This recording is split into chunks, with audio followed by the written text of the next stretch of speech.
Ang ganda-ganda ng kulay ng rose. Yellow ito.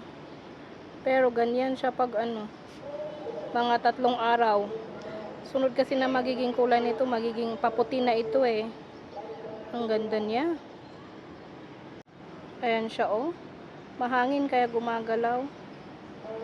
Oh my goodness. Super nagagandahan ako sa kulay niya.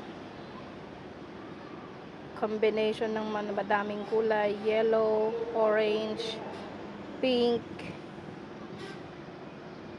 Ito siya kahapon. Nag-bloom na siya ngayong umaga kasi. Pero kahapon pa lang napansin ko na siya, super ganda niya.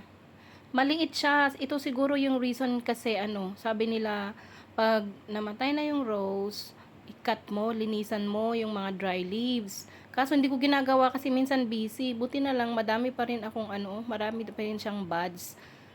Oh, ito naman yung pink. Isa lang yung buds sa pink pero sa yellow tuloy-tuloy. Super nagagandahan ako sa niya. Bulaklak ng aking kulay rose. niya. Mahangin. Mahangin din kahapon. Kaya Nasa 3rd floor ako. Terrace Tingnan ito niyo siya. kaya Maliit, flowers pero and pots naman ang mga ito kaya sobrang orange, magalaw siya. yellow, Nagagandahan pink. ako sa mga halaman ko. Grabe yung kulay niya, iba't iba. Maganda yung kanilang mga Ang ganda niya. bulaklak.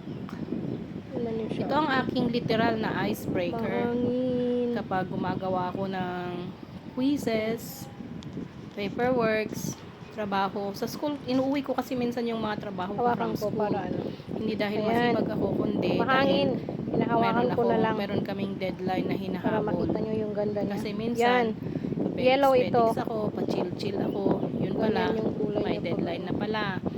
Kaya pag malapit ng deadline, sige, May todo mga sa harap daisy ng pa yan. computer.